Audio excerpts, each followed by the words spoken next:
నమస్తే SDV news కి స్వాగతం. ముందుగా బులెటిన్ లో హెడ్లైన్స్.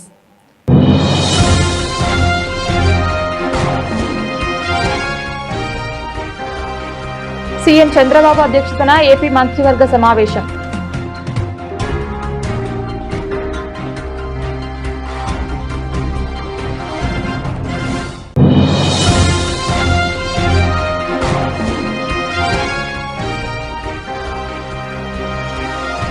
ఈవీఎం వీవీప్యాట్ గోదాంలకు పటిష్ట భద్రత. జిల్లా collector doctor G Lakshmisha.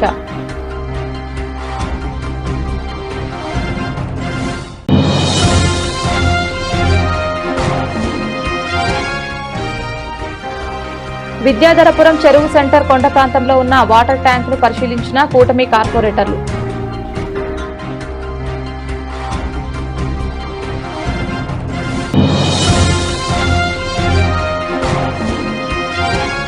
Maharashtra ఉప ముఖ్యమంత్రి అజిత్ పవార్ విమాన ప్రమాదంలో దుర్మరణం. అజిత్ పవార్ మృతిపై ఏపీ నేతల సంతాపం.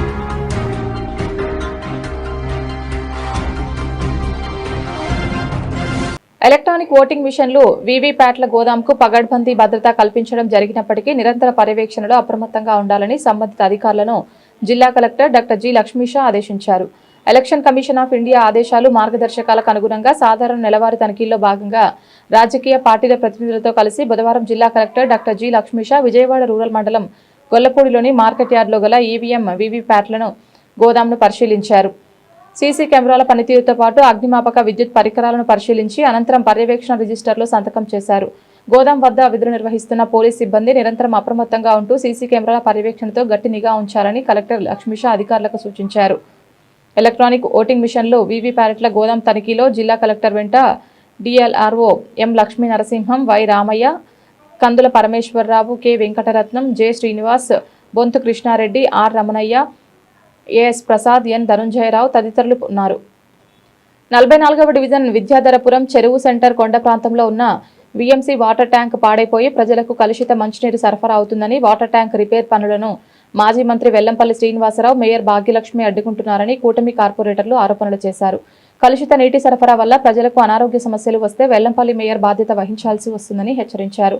కూటమి కార్పొరేటర్లకు ప్రజాదరణ రాకుండా ఉండాలని కుట్రలు పన్నుతున్నారని స్పష్టం చేశారు. బుధవారం 44వ డివిజన్ విద్యాధరపురం చెరువు సెంటర్ కొండ ప్రాంతంలో ఉన్న వాటర్ ట్యాంకులను కూటమి కార్పొరేటర్లు పరిశీలించారు. కార్పొరేటర్లు మైలవరం రత్నకుమారి, అత్తలూరి ఆదిలక్ష్మి, బుల్లా విజయ్ కుమార్, గుడివాడ నరేంద్ర, రాఘవ, అప్పాజీ, అబ్దుల్ హర్షద్, కూటమి నాయకులు మైలవరపు దుర్గారావు, మైలవరం కృష్ణ, అత్తలూరి పెద్దబాబు, బొడ్డుపల్లి శ్రీనివాస్, రెడ్డిపల్లి రాజు స్థానికులు వాటర్ ట్యాంకులు పరిశీలించారు. ముందుగా అందరికీ నమస్కారం. నా పేరు మైలవరం రత్నకుమారి, 44వ డివిజన్ కార్పొరేటర్. చెరువు సెంటర్లో స్థానికంగా నివసించే ప్రజలందరూ ఈరోజు మనకి గత కొన్ని సంవత్సరాల నుంచి మనకి సమస్య తెలియజేస్తున్నారు. ఏంటంటే చెరువు సెంటర్లో ఉన్న ఈ వాటర్ ట్యాంకు వచ్చి మనకి వాటర్ అంతా మురుగునీరు వచ్చి దాంట్లో ఉన్న పైప్ లైన్ అని తుప్పు పట్టిపోయి మురికి వాటర్ వస్తుందని గత కౌన్సిల్లో మేము పెట్టడం జరిగింది. పెడితే స్థానికంగా ఉన్న స్టాండింగ్ కమిటీ కావచ్చు, మేయర్ గారు మాజీ మంత్రి వర్యులు వెల్లంపల్లి శ్రీనివాసరావు గారు ఈ స్టాండింగ్ కమిటీలో పెట్టిన ఈ వాటర్ ట్యాంక్ని ఆఫ్ చేయడం జరుగుతుంది. దాదాపు ఇక్కడ 50,000 మంది స్థానికులు నివసిస్తున్నారు. 3 లక్షల లీటర్లు వాటర్ ఇక్కడ ప్రజలందరికీ వస్తుంది. ఈ వాటర్కు పొల్యూషన్ అవుతే ప్రజలందరికీ ఆరోగ్యాలు పాడవుతాయని గత కౌన్సిల్లో కూడా మనందరికీ జరగడం జరిగింది. కమిషనర్ గారు కూడా ఎక్కడైతే వాటర్ ట్యాంకులు లీక్ అవుతున్నాయో, పొల్యూషన్ అయిందో వీటన్నిటిని బాగు చేసి మళ్ళీ మంచి వాటర్ని ప్రజలందరికీ అందించాలని మనకి కౌన్సిల్లో కూడా చెప్పడం జరిగింది. మనం స్టాండింగ్ కమిటీలో పెట్టాము. గతంలో పెడితే వెల్లంపల్లి సీన్ గారు రిజెక్ట్ చేశారు. ఇప్పుడు పెట్టినా అదే పని చేశారు. ఏదేమైనా సరే ఈ వాటర్ పొల్యూషన్ అవడం వల్ల స్థానికులు ఏమైనా ఇబ్బంది పడితే అది పూర్తి బాధ్యత వచ్చేసి వెల్లంపల్లి శ్రీనివాసరావు గారు, మేయర్ గారు, స్టాండింగ్ కమిటీ సభ్యులు పూర్తి బాధ్యత వహించాలని కోరుకుంటున్నా. అంతేకాకుండా మొన్న పార్టీ ఆఫీస్ ఓపెన్ చేయడం జరిగింది. ఆ రోజు ఎంతోమంది 44 డివిజన్కి పోటీ చేస్తారని అన్నారు. ఎంతమంది పోటీ చేసినా స్థానికంగా ఉండేటువంటి దమ్మున్న నాయకుడైనటువంటి మైలవరపు దుర్గారావు గారు నేనున్నాను అంటూ ప్రజలకు ప్రతి సమస్యను తను తీర్చుకుంటూ వస్తూ ఈరోజు ఆయన గెలవడం జరిగింది. ఆయన భార్య అయిన సతీమణి గెలవడం జరిగింది. పార్టీ ఆఫీస్ను ఓపెన్ చేస్తే పార్టీ ఆఫీస్ ఓపెన్ చేయండి. పార్టీని మారడం అనడం ఎంతవరకు కరెక్టు? అన్న మీరు కూడా పార్టీ మారారు అన్న విషయం అంటాం ఎంతవరకు కరెక్టో అది మీకే వదిలేస్తాం జరిగింది. విజయవాడలో మున్సిపల్ కార్పొరేషన్ పాలకపక్షం వైఎస్ఆర్ కాంగ్రెస్ పార్టీ ఉండటం, ఇక్కడ ఎంపీగా తెలుగుదేశం పార్టీ గెలవటం, పశ్చిమ నియోజకవర్గంలో బీజేపీ గెలవటం, సెంట్రల్ తూర్పు టీడీపీ గెలవటం, ఇక్కడ ఉన్నటువంటి మున్సిపల్ కార్పొరేషన్లో ప్రజలకు ఉన్నటువంటి ఏ సమస్య అయినా సరే కార్పొరేటర్ల ద్వారా మేమందరం కూడా వైసీపీ నుంచి కూటమిలోకి రావడం జరిగింది. మేము ఏదైనా సరే ప్రజల సమస్య, మా సొంత సమస్య కాదు, ప్రజల సమస్య పెట్టినప్పుడు ఏదైతే స్టాండింగ్ కమిటీ వెళ్తుందో స్టాండింగ్ కమిటీ మీటింగ్ అనేది మున్సిపల్ కార్పొరేషన్లో జరగట్లా. మాజీ మంత్రివర్యులు గౌరవనీయులు పెద్దలు వెల్లంపల్లి శ్రీనివాసరావు గారి ఇంట్లో జరుగుతుంది. వెల్లంపల్లి శ్రీనివాసరావు గారు ఏం చేస్తున్నారంటే ప్రజల సమస్య ఇది. ఇవాళ 44వ డివిజన్లో మైలవరపు రత్నకుమారి గారు ఈ ట్యాంక్ సమస్య అంటే కింద టోటల్గా ఉన్నటువంటి స్లాబ్ లాగా ఉన్నటువంటిది పైన కింద మొత్తం పాడైపోయింది. కార్పొరేషన్లో పెడితే స్టాండింగ్ కమిటీకి పంపిస్తే స్టాండింగ్ కమిటీ ఇది 35 లక్షల రూపాయల ఎస్టిమేషన్. ఇది ఈ 35 లక్షల రూపాయల ఎస్టిమేషన్ అంటే కంపల్సరీగా స్టాండింగ్ కమిటీకి వెళ్ళాలి. స్టాండింగ్ కమిటీ వెళ్ళిన తర్వాత ఇది ప్రజల సమస్య, రత్నకుమార్ గారి సమస్య, మైలవరపు దుర్గారావు గారి సమస్య అని చెప్పేసి ఆయన చూస్తున్నారు. కానీ ఇది ప్రజల సమస్య అని చెప్పేసి పెద్దలు మీరు ఆలోచించాలి. ఇది ఈ రోజున ఇవాళ ప్రెస్ మీట్ పెట్టి మేమందరం కూడా మాట్లాడటానికి కారణం ఏంటంటే ఇక్కడ పొల్యూట్ అయిపోతుంది వాటరు. మున్సిపల్ కమిషనర్ గారు మీరు కూడా గమనించాలి, ఇది పొల్యూట్ అవుతుంది. ఈ పొల్యూట్ అయిన సందర్భంలో ఇక్కడ ఉన్నటువంటి గుడివాడ నరేంద్ర గారి డివిజను ప్లస్ 44వ డివిజను రత్నకుమార్ గారి డివిజన్లో ఉన్నటువంటి ప్రజలందరూ కూడా సమస్య తీవ్రతం అవుతుంది. ఇది ప్రజల ముందుకు తీసుకురావాలి. అంటే ఇక్కడ మేము ఉన్నాం, కార్పొరేటర్గా కూటమిలో ఉన్నటువంటి కార్పొరేటర్లు ఉన్నాం.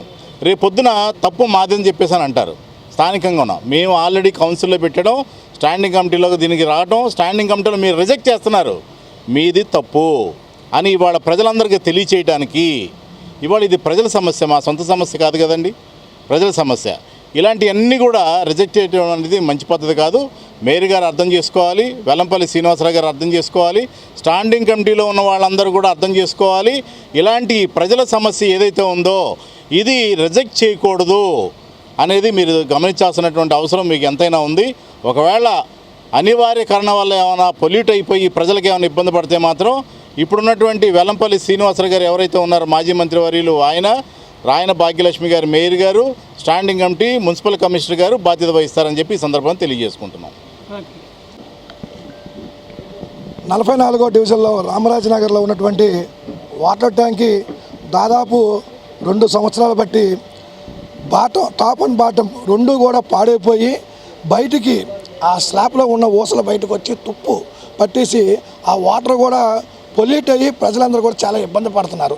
దాదాపు గత గవర్నమెంట్లోంచి కూడా నేను కౌన్సిల్ దృష్టికి తీసుకెళ్ళడం, అప్పుడున్నటువంటి మాజీ మంత్రివర్యులు వెల్లంపల్లి శ్రీనివాస్ గారి దృష్టికి తీసుకెళ్ళడం, నగర మేయర్ గారు రాయన భాగ్యలక్ష్మి గారి దృష్టికి తీసుకెళ్ళినా కూడా అమృత స్కీమ్లో ఉంది, దాంట్లో వస్తుంది, చేద్దాం అని మబ్బు పెట్టి జ్ఞాపం చేసి ఆ పని అవనవ్వకుండా అడ్డుకున్నటువంటి వ్యక్తులు వెల్లంపల్లి శ్రీనివాస్ గారు.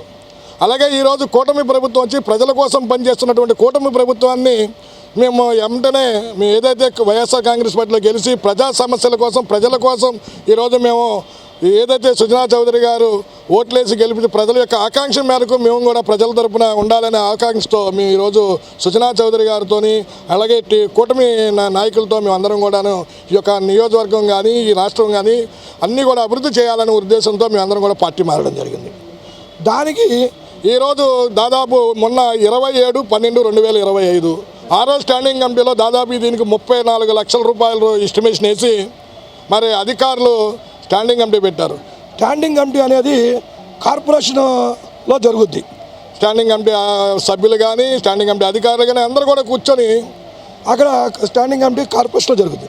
కానీ ఇది విరుద్ధంగా మాజీ మంత్రి వెల్లంపల్లి శ్రీనివాస్ గారి ఇంట్లో స్టాండింగ్ కమిటీ చేసుకోవడం చాలా దౌర్భాగ్యం.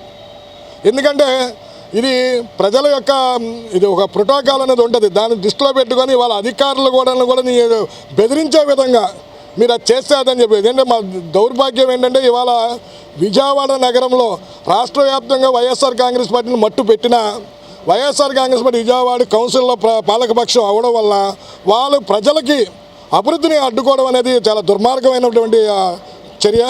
ఎందుకంటే వెల్లంపల్లి శ్రీనివాస్ గారి గురించి మీకు అందరూ తెలిసిన విషయమే. అంత కుళ్ళి రాజకీయమే తప్ప ప్రజల కోసం పనిచేసేది కాదు. ప్రజల ముందు ఆప్యాయతగా పలకరించినట్టుగా నటిస్తాడు. నటనలో ఆస్కర్ అవార్డు ఇవ్వచ్చు వెల్లంపల్లి శ్రీనివాస్ గారికి. ఎందుకంటే ఆ నటన ఇది చాలామంది ఏదో అనుకుంటారు. ఆయన అంత దుర్మార్గమైనటువంటి విధానం మటుకు ఎవరికి తెలియదు. ఈరోజు నేను చెప్తున్నాను వెల్లంపల్లి శ్రీనివాస్ గారికి, మీకు దమ్ము ధైర్యం ఉంటే మీరు నిజమైనటువంటి ఆధ్యాత్మికమైనటువంటి రోజు గుడికి వెళ్తారు. ఆ గుడిలోకి వెళ్ళి అమ్మవారి గుడిలోకి వెళ్ళి ప్రమాణం చేద్దాం. నేను పార్టీ మారినప్పుడు నీ ఇంటికి వచ్చి నేను చెప్పానా లేదా? నువ్వు చెప్పినప్పుడు నా ఇంటికి వచ్చావు. నువ్వు నా ఇంటికి వచ్చినప్పుడు నీకు చెప్పినప్పుడు నువ్వు నన్ను ఉండమని చెప్పావా? నువ్వే వెళ్ళమని చెప్పింది నువ్వు. ఈరోజు నువ్వు పార్టీలు మారావు. ఎన్నుపోటు అంటే పేటెట్ హక్కు. నువ్వు 2014లోని కాంగ్రెస్ పార్టీలో ఉంటూ కాంగ్రెస్ పార్టీ టికెట్ ప్రకటిస్తే నువ్వు వెంటనే ఏం చేసావు? బీజేపీ టికెట్ తీసుకొని బీజేపీలో అధికార దాహంతో వచ్చి నువ్వు ఇవాళ నువ్వు పోటీ చేసి వాళ్ళు నన్ను ఎన్నుపోటుదారులు అంటావు. సిగ్గు శరం ఉండాలి. ఇవాళ నేను నమ్మి కార్యకర్తలు ఎంతోమందిని వెనకాల తిరుగుతున్నారు. వాళ్ళకన్నా న్యాయం చేసే విధంగా మిసులుకో అని చెప్పి మీ మీడియా ద్వారా వెల్లంపల్లి శ్రీనివాస్ గారికి ఎతో పలుకుతున్నా. ఇప్పటికైనా చెప్తున్నాను, వెల్లంపల్లి శ్రీనివాస్ గారు, ఈ ట్యాంకు చాలా పొల్యూషన్తో ఉన్నది. ఇది దాదాపు 2 సంవత్సరాలు బట్టి చెప్తున్నాం. ఇప్పుడు గోడ పడిపోయి మీకు దాదాపు 2.5 years నుంచి చెప్తున్నాం. అక్కడికి ఎవరైనా వెళ్ళి నుంచుంటే పడిపోయి పడి ఉందా, అక్కడ నుండి వాటర్ వస్తే మొత్తం అంతా ఇళ్లలోకి వెళ్తుంది. ఇదంతా కూడా మీ దృష్టికి తీసుకురావడం జరిగింది. మీరు ఆ రోజు పట్టించుకోవాలా. ఈ రోజున్న స్థానిక శాసనసభ్యులు సుజనా చౌదరి గారి దృష్టికి తీసుకెళ్ళగానే అధికారులకు ఆదేశించి వెంటనే శాంక్షన్ చేయించి ఆయన పెడితే నువ్వు 34 లక్షలు వస్తే కంపల్సరీగా స్టాండింగ్ కమిటీకి వెళ్ళాల్సిన బాధ్యత ఉంది. కనుక స్టాండింగ్ కమిటీకి వెళ్ళింది, స్టాండింగ్ కమిటీ మా చేతిలో ఉంది కదా అని చెప్పి అభివృద్ధిని అడ్డుకొని ప్రజల యొక్క ఇబ్బందుల్ని దృష్టిలో పెట్టుకోకుండా సర్వనాశనం చేసే విధంగా నువ్వు ప్రయాణం చేస్తున్నావు. భగవంతుడు అనేవాడు నీకు సరైన ఇంకోసారి శిక్ష అనుభవిస్తావు. నేను 100% చెప్తున్నాను. నేను ఏ విధంగా కూడా మిమ్మల్ని అనేది ఇవాళ నేను ఆవేశంతో మాట్లాడుతుంది కాదు. మీరు చేసినవి చాలా ఉన్నాయి.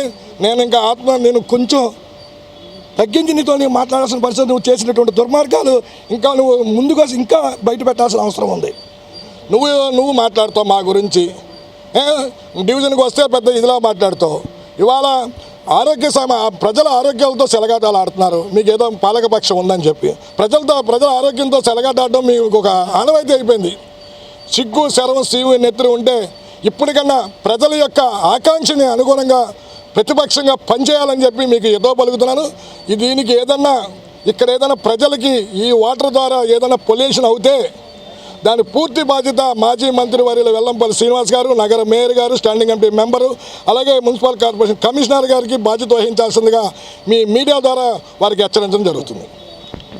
మహిళా సాధికారత, సామాజిక సేవ లక్ష్యంగా పనిచేస్తున్న తమ ఫిక్కీ ఫ్లో ద్వారా వర్ణికది ఫ్లో బజార్ పేరిట బంగారు వజ్రాభరణాలు వస్త్ర ప్రదర్శన నిర్వహిస్తున్నట్లు FICCI flow Vijayawada chapter chairperson Amrita Kumar తెలిపారు. ఈ నెల 31వ తేదీ నుండి జరిగే ఈ ప్రదర్శన ద్వారా లభించే ఆదాయాన్ని కృష్ణలంక మెట్ల బజార్లో నివసించే 120 నిరుపేద కుటుంబాలకు చెందిన పిల్లలకు చదువుల నిమిత్తం విరాళంగా ఇస్తామని ఆమె ప్రకటించారు. తమ సంస్థ ఆధ్వర్యంలో మహిళలకు, కౌమార బాలికలకు వివిధ అంశాలపై అవగాహన కల్పించేందుకే వర్క్షాప్ నిర్వహించామని తెలిపారు. బందర్ రోడ్లోని హోటల్లో ఈ నెల 31వ తేదీన ప్రారంభమయ్యే Varnika the FLO bazaar exhibition కు సంబంధించిన పోస్టర్ను విడుదల చేశారు. అనంతరం FICCI flow Vijayawada chapter chairperson Amrit Kumar మాట్లాడుతూ తమ సంస్థ ఆధ్వర్యంలో మహిళా సాధికారత, సామాజిక సేవా కార్యక్రమాలు అనేకం చేపట్టామని, 25 మంది మహిళలకు కుట్టుపని, ఎంబ్రాయిడరీలో శిక్షణ ఇచ్చామని చెప్పారు. వారు రూపొందించిన వస్త్రాలకు మార్కెటింగ్ కల్పించేందుకు అవసరమైన శిక్షణ కూడా అందించామన్నారు. బ్రెస్ట్ క్యాన్సర్ పట్ల అవగాహన కల్పించే దిశగా కార్యక్రమాలు నిర్వహించినట్లు, దాదాపు 2000 మంది ప్రభుత్వ పాఠశాలల్లో విద్యనభ్యసించే బాలికలకు శానిటరీ నాప్కిన్స్ తయారీపై శిక్షణ ఇచ్చామని చెప్పారు. విలేకరుల సమావేశంలో FICCI flow Vijayawada chapter senior chairperson Supriya Marideni, Deepti Chalasani, కోశాధికారి దేవినేని తులజ, భవానీ, దుర్గా సౌజన్య కూడా పాల్గొన్నారు. అందరికీ నమస్కారం. నా పేరు Amrita Kumar. I am the chairperson of FICCI flow Vijayawada chapter. ఈ చాప్టర్ జూన్లో లాంచ్ అయింది. జూన్ నుంచి ఇప్పటిదాకా మనం దీనిలో చాలా వరకు విమెన్ ఎంపవర్మెంట్ గురించి పని చేసాము. చాలా ఈవెంట్స్ జరిగింది. For this mainly we have worked on skilling initiative. Deaf and dumb 25 లేడీస్కి మనం స్టిచ్చింగ్ అండ్ ఎంబ్రాయిడరీ ట్రైనింగ్ ఇచ్చాము. దీని కింద హ్యాండ్లూమ్ ఇనిషియేటివ్ కింద మనం పెట్టారు, వీవ్స్కి అడాప్ట్ చేసి అక్కడ వీవర్స్తో మాట్లాడి వాళ్ళకి వీవ్స్కి చాలా వరకు మనం మార్కెట్లో ఎలా సప్లై చేయాలి, చాలామందికి పిలిపించి ఇక్కడ మన ఎగ్జిబిషన్స్లో కూడా స్టాల్స్ అన్ని ఏర్పాటు చేసాము. Few months back we did a breast cancer awareness campaign for municipal sanitation women workers. Almost 150 ladies danlo bacharu, and talk was given by one of our member, Dr. Praveena. మన youth mentoring workshops చాలా వరకు అవుతా ఉంది. దీనిలో మనం digital training, personality development, AIIMS, goals ఇవన్నీ గురించి government schools and కాలేజెస్లో వర్క్షాప్స్ ఉంటుంది. కొన్ని ప్లేస్లో 2 days 3 days, కొన్ని ప్లేస్లో 2 hours depending upon their schedule. So ఇప్పటిదాకా almost 3,000 children we have covered in Vijayawada around municipal schools and colleges. దాని తర్వాత దీనిలో మనం చాలా వరకు ఈవెంట్స్ కూడా చేసాము. Eminent personalities like Yashika Tyagi, captain Yashika Tyagi, then wellness mentor Priya Rajeev Mohan, వైజాగ్లో Radhe Jaggi and home minister Anitha garu కూడా వచ్చి మన మెంబర్స్తో మాట్లాడారు. లాస్ట్ ఈవెంట్ మనది వరల్డ్ సాడీ డే మనం విజయవాడ, వైజాగ్ రెండులో ఏర్పాటు చేసాము. దానిలో మనం ఇండియన్ వీవ్స్ గురించి వాళ్ళ అవేర్నెస్ క్రియేట్ చేసాము. సాడీకి ఇంపార్టెన్స్, మన కల్చర్ గురించి ఆ ప్రోగ్రామ్ అయింది. ఇదే సందర్భంగాలో మనం ఇప్పుడు ఫికీ ఫ్లో విజయవాడలో ఫస్ట్ టైం వర్ణిక ఎగ్జిబిషన్ మనం ఏర్పాటు చేస్తున్నాము. Varnika exhibition 31st January and 1st Feb వివాంతాలో అవుతా ఉంది, 10 AM to 8 PM. దీనిలో ముఖ్యంగా మనతో పాటు మన sponsors Navata silk from Vijayawada and Neeru's from Hyderabad, వాళ్ళు మన స్పాన్సర్స్గా వచ్చారు. వాళ్ళ స్టాల్స్ కూడా ఉంటుంది. దీనిలో ఇంకా ముఖ్యంగా అంటే Tibarumal jewellers from Hyderabad first time వాళ్ళు మన ప్లాట్ఫామ్ ద్వారా విజయవాడ మార్కెట్కి ఎంటర్ అవుతున్నారు. వాళ్ళు ఎక్స్క్లూజివ్ గోల్డ్ అండ్ డైమండ్ జ్యువెలరీతో పాటు ఇక్కడికి స్టాల్లో పెడతారు. ప్లస్ వాళ్ళ ల్యాబ్ గ్రోన్ డైమండ్స్ కూడా ఉంటుంది. లక్నో నుంచి మితాలి వస్తున్నారు. అమ్మాయి ద్వారా మనం chicken curry, gotapatti, then lot of other stuff, మెస్లీ సాడీస్ అండ్ డ్రెస్సెస్ ఉంటాయి. సో టోటల్ 32 స్టాల్స్ ఉన్నాయి.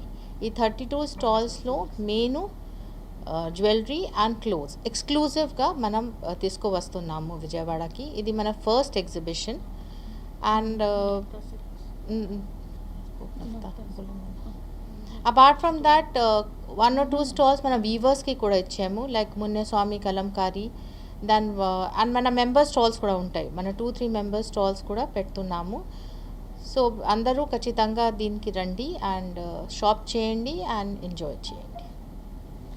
ఏదైనా మన ప్రాఫిట్ వస్తుంది, ఆ ప్రాఫిట్కి మనము మెట్ల బజార్ కృష్ణ లంకలో మన P4 ఇనిషియేటివ్ కింద ఆ మెట్ల బజార్కి అడాప్ట్ చేసాము 120 ఫ్యామిలీస్కి. ఈ ప్రాఫిట్ మనం అక్కడ వాళ్ళ పిల్లల చదువులో కానీ వాళ్ళ హెల్త్ విషయంలో కానీ అక్కడ దీనికి మనం యూజ్ చేసుకుంటాం. కృష్ణా జిల్లా ఉయ్యూరులో తప్పిన పెను ప్రమాదం. ముదునూరు దూసరపాలెం వద్ద గోతిలో దిగిన స్కూల్ బస్సు ఒక్కసారిగా పక్కకు ఒరిగిపోయిన స్కూల్ బస్సు. ఆ సమయంలో బస్సులో 15 మంది విద్యార్థులు. స్థానికుల సాయంతో బస్సును బయటకు తీసిన గ్రామస్తులు. ఎటువంటి ప్రమాదం జరగకపోవడంతో ఊపిరి పీల్చుకున్న విద్యార్థులు.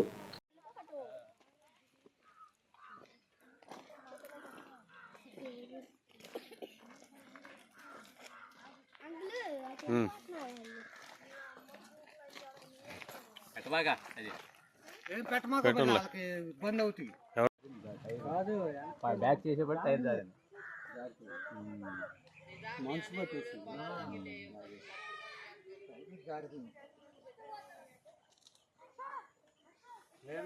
సరైన పెట్టుకో, దిగి వెనక చూడాలి మనిషి, బండి దిగి వెనక చూడాలి.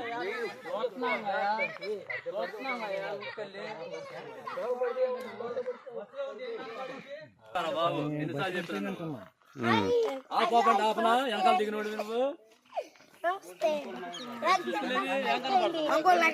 యూట్యూబ్ లో పెడతారా, ఇన్స్టాలో పెడతారా? హాయ్ గైస్ లైక్ చేసి సబ్స్క్రైబ్ చేయండి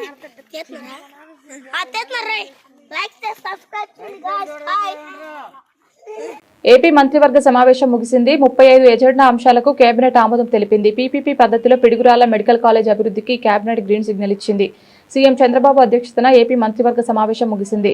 సమావేశం సందర్భంగా 35 ఎజెండా అంశాలకు కేబినెట్ ఆమోదం తెలిపింది. పీపీపీ పద్ధతిలో పిడుగురాళ్ల మెడికల్ కాలేజ్ అభివృద్ధికి కేబినెట్ గ్రీన్ సిగ్నల్ ఇచ్చింది. ఏపీ టిడ్కోకు హడ్కో నుంచి 4,451 కోట్ల ప్రభుత్వ రుణ గ్యారంటీకి ఆమోదం తెలిపింది. టీటీడీ పరిధిలో పలు పోస్టుల అప్గ్రేడ్కు కూడా కేబినెట్ ఆమోదం తెలిపింది. రాష్ట్ర వ్యాప్తంగా ఆయా సంస్థలతో పాటు అల్లూరు జిల్లా నందకోటలో పర్యాటక శాఖ 5 స్టార్ రిసార్ట్ కోసం భూమి కేటాయించేందుకు కేబినెట్ ఆమోదం తెలిపింది. అర్జున అవార్డు గ్రహీత జ్యోతికి విశాఖలో 500 చదరపు గజాల స్థలం ఇచ్చేందుకు నిర్ణయించింది. డిగ్రీ తర్వాత జ్యోతికి గ్రూప్ 1 ఉద్యోగం ఇచ్చేందుకు కేబినెట్ ఆమోదం తెలిపింది. ఇక టీటీడీ నెయ్యి కల్తీకి సంబంధించిన సిట్ నివేదికపై మంత్రివర్గంలో చర్చ జరిగింది. సిట్ నివేదికపై వైసీపీ నేతల దుష్ప్రచారంపై ప్రధానంగా చర్చ జరిగింది. నెయ్యి కల్తీపై సిట్ నివేదిక తెప్పించాలని కేబినెట్ కోరింది. ఇప్పటికే సిబిఐ సిట్ ఛార్జిషీట్ వేసిన విషయాన్ని అధికారులు కేబినెట్కు తెలిపారు.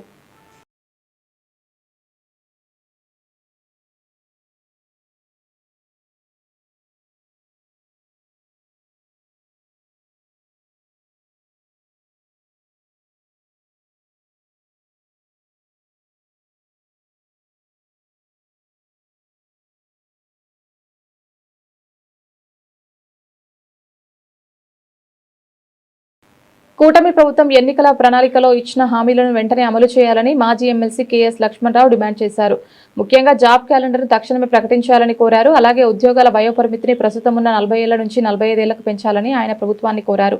ప్రభుత్వం ఇప్పటికైనా జాబ్ క్యాలెండర్పై స్పష్టమైన ప్రకటన చేయకపోతే పెద్ద ఎత్తున ఆందోళనకు దిగుతామని హెచ్చరించారు. డీవైఎఫ్ఐ ఆధ్వర్యంలో జాబ్ క్యాలెండర్ విడుదల చేయాలని డిమాండ్ చేస్తూ బాలోత్సవ్ భవన్లో రౌండ్ టేబుల్ సమావేశం నిర్వహించారు.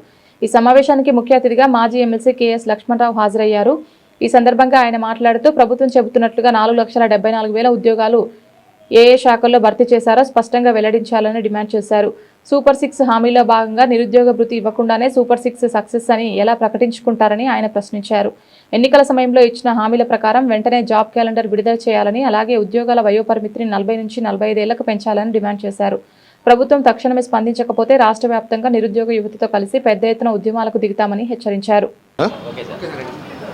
కూటమి ప్రభుత్వం ఎన్నికల ప్రణాళికలో హామీ ఇచ్చిన విధంగా వెంటనే జాబ్ క్యాలెండర్ ప్రకటించాలని డివైఎఫ్ఐ యువజన సంఘం ఆధ్వర్యంలో జరుగుతున్న రౌండ్ టేబుల్ ఈరోజు డిమాండ్ చేస్తూ ఉంది. వాళ్ళు స్పష్టంగా ప్రతి ఏడు కూడా జాబ్ క్యాలెండర్ ప్రకటించి ఉద్యోగాలు భర్తీ చేస్తామని హామీ ఇచ్చారు. కానీ ఇప్పటి వరకు ఒక డిఎస్సి నోటిఫికేషన్ తప్పితే మరే నోటిఫికేషన్ కూడా ఇంతవరకు ఇవ్వలేదు.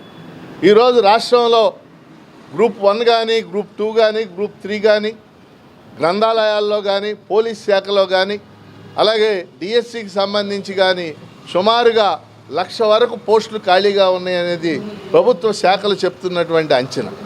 మరి నిరుద్యోగం విపరీతంగా పెరిగిపోతున్నటువంటి పరిస్థితి.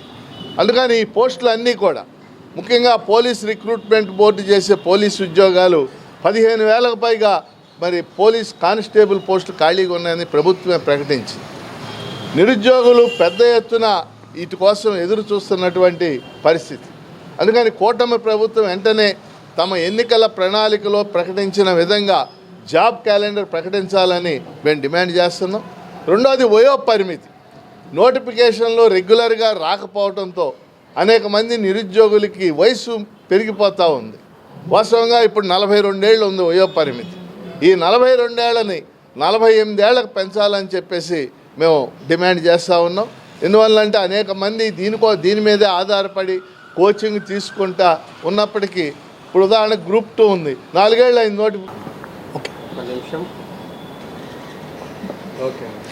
అందరికీ నమస్కారం అండి. నా పేరు జి రామన్న, డివైఎఫ్ఐ రాష్ట్ర కార్యదర్శి. ఈరోజు డివైఎఫ్ఐ ఆధ్వర్యంలో జాబ్ క్యాలెండర్ రాష్ట్ర ప్రభుత్వం తక్షణమే ప్రకటించాలని డిమాండ్ చేస్తూ ఈరోజు రౌండ్ టేబుల్ నిర్వహిస్తున్నాం. ఈ రౌండ్ టేబుల్ సమావేశం రాష్ట్ర ప్రభుత్వానికి ఒక సవాల్ చేస్తున్నాం, ఒక ఛాలెంజ్ చేస్తున్నాం.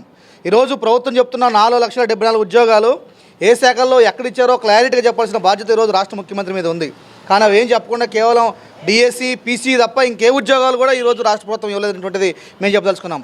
అట్లాగే ఈరోజు రాష్ట్ర ప్రభుత్వం చెబుతున్న ఇంకో అబద్ధం ఏంటంటే ఈరోజు అమరావతి ఆవకాయ, కర్నూలు కాకరకాయ కాదు, నిరుద్యోగులకు నిరుద్యోగ భృతి ఇచ్చారా?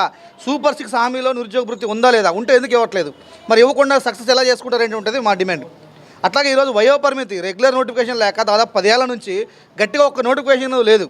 ఈ నేపథ్యంలో వయోపరిమితి 48 ఏళ్లకు ప్రతి కాంపిటేటివ్ ఎగ్జామ్స్కి ఇవ్వాలనేటువంటిది మా 3వ డిమాండు.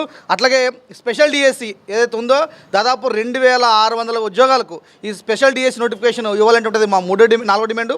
అట్లాగే లైబ్రరీయన్ పోస్టులు కూడా ఖాళీగా ఉన్నాయి. లైబ్రరీయన్ పోస్టులు ఏమి బతుకోవడంలా దాదాపు 18 ఏళ్ల నుంచి లైబ్రరీయన్ ఉద్యోగాలు చదివి 2 లక్షల మంది నిరుద్యోగులు ఉద్యోగాల కోసం ఎదురు చూస్తున్నారు, వాళ్ళకి ఉద్యోగం లేదు. అట్లాగే పశుసంవర్ధక శాఖలో ఏహెచ్ఏ వాళ్ళు ఈరోజు మాకు ఉద్యోగాలు వస్తాయని చెప్పేసి 2 ఏళ్ల పాటు చదువుకొని కోచింగ్లు తీసుకొని డబ్బులు అప్పులు చేసి ఈరోజు కష్టపడుతున్నా ఈరోజు ఏహెచ్ఏ దాంట్లో ఉద్యోగాలు ఇవ్వడానికి ఏంటి ప్రభుత్వానికి బాధ అనేటువంటిది మా డిమాండ్.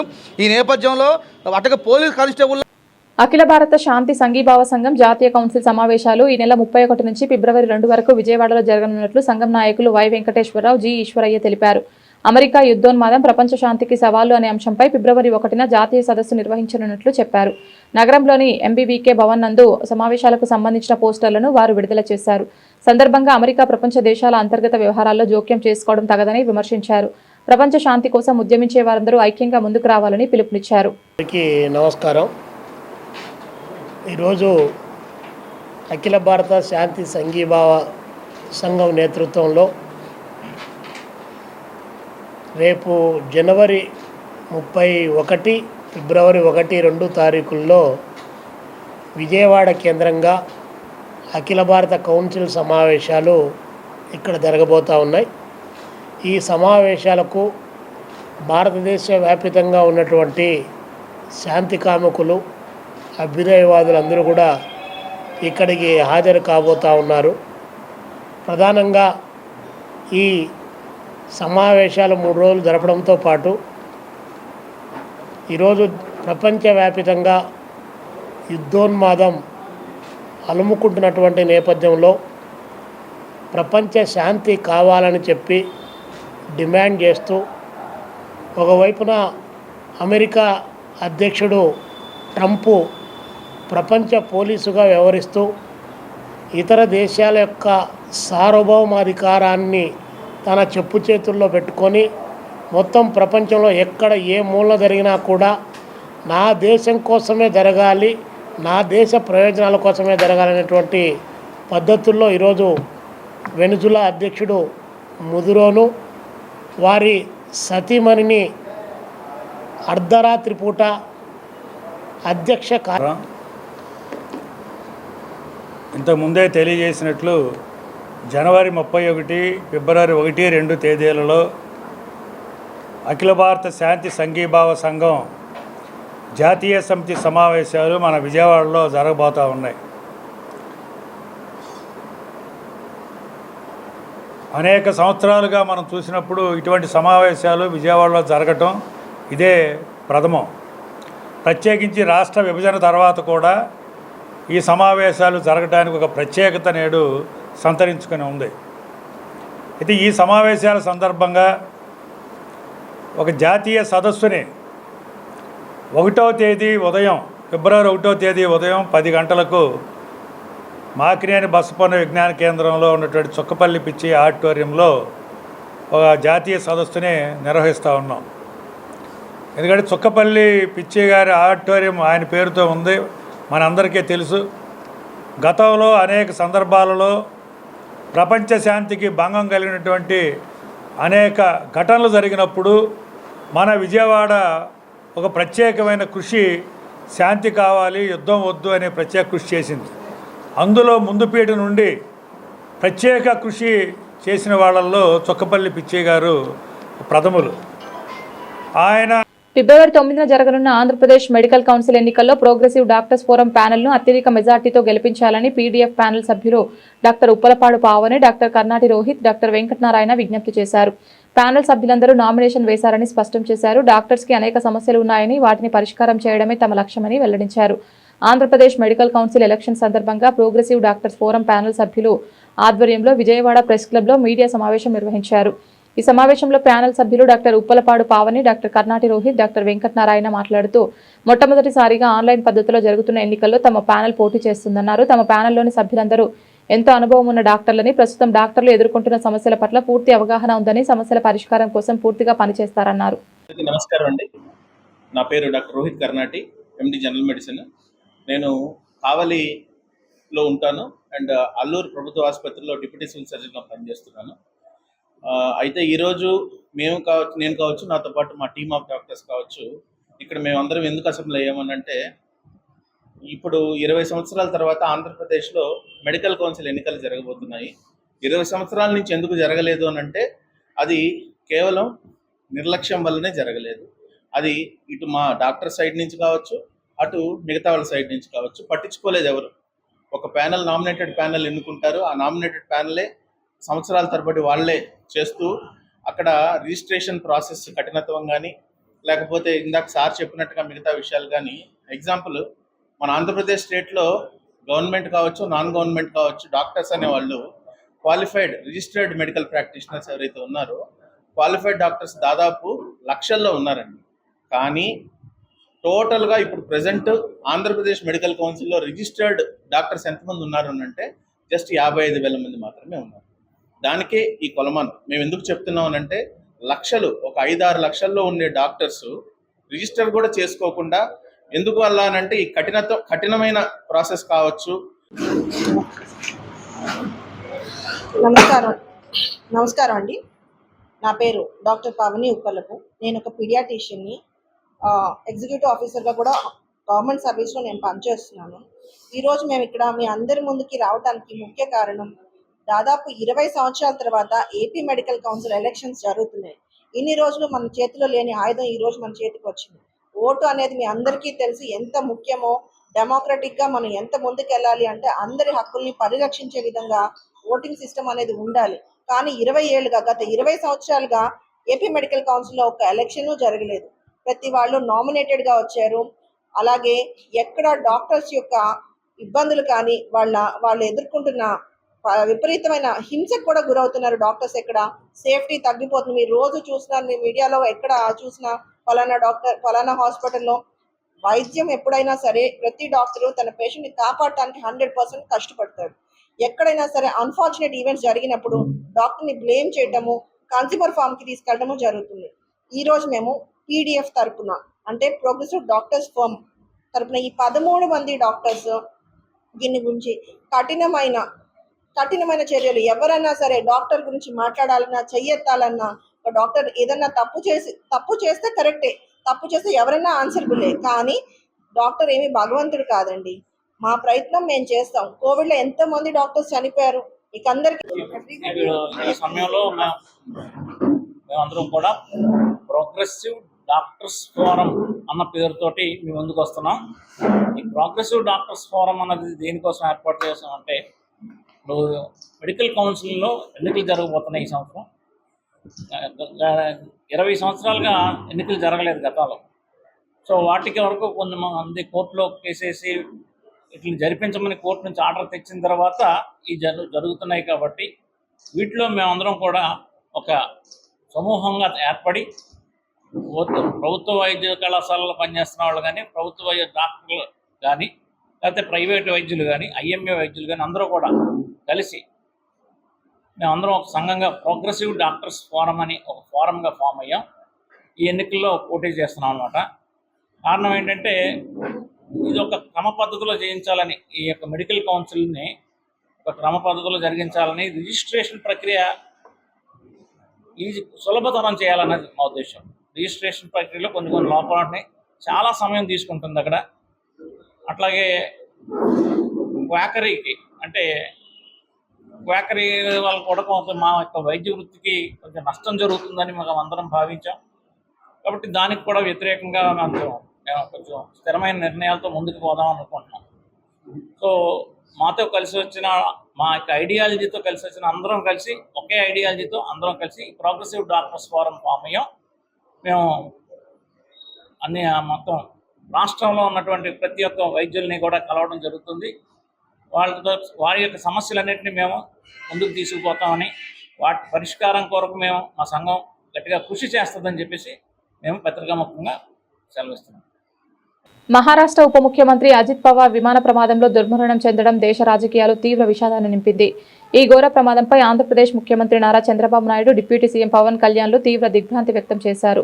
మహారాష్ట్ర ఉప ముఖ్యమంత్రి అజిత్ పవార్ విమాన ప్రమాదంలో దుర్మరణం చెందడం దేశ రాజకీయాల్లో తీవ్ర విషాదాన్ని నింపింది. మహారాష్ట్ర రాజకీయాల్లో కీలక నేతగా ఉన్న అజిత్ పవార్ ప్రయాణిస్తున్న విమానం బుధవారం ఉదయం ప్రమాదానికి గురైంది. ఈ ఘటనలో అజిత్ పవార్ సహా మొత్తం 5గురు ప్రాణాలు కోల్పోయారు. ఈ ఘోర ప్రమాదంపై ఆంధ్రప్రదేశ్ సీఎం నారా చంద్రబాబు నాయుడు తీవ్ర దిగ్భ్రాంతి వ్యక్తం చేశారు. ఈ మేరకు ఆయన సోషల్ మీడియా వేదికగా అజిత్ పవార్ మృతి పట్ల విచారం వ్యక్తం చేశారు. ఈ రోజు ఉదయం విమాన ప్రమాదంలో మహారాష్ట్ర ఉప ముఖ్యమంత్రి అజిత్ పవార్ హఠాత్తుగా మరణించడం నన్ను దిగ్భ్రాంతికి గురిచేసింది, తీవ్ర బాధను గురిచేసింది. ఆయన కుటుంబ సభ్యులు, స్నేహితులు, అనుచరులకు నా హృదయపూర్వక సానుభూతిని తెలియజేస్తున్నానని సీఎం చంద్రబాబు అందులో పేర్కొన్నారు. బులెటిన్ ముగించే ముందు హెడ్లైన్స్ మరొకసారి.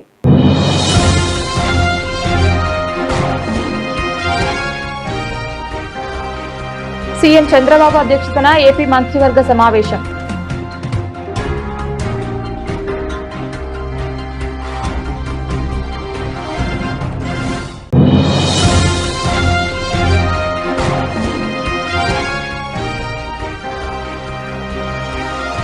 ఈవీఎం, వీవీప్యాట్ గోదాంలకు పటిష్ట భద్రత. జిల్లా collector doctor G Lakshmisha.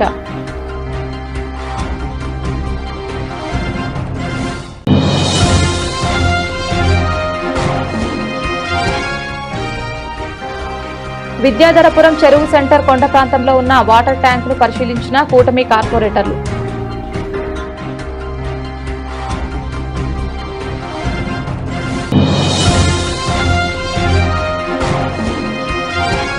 Maharashtra ఉప ముఖ్యమంత్రి అజిత్ పవార్ విమాన ప్రమాదంలో దుర్మరణం. అజిత్ పవార్ మృతిపై ఏపీ నేతల సంతాపం.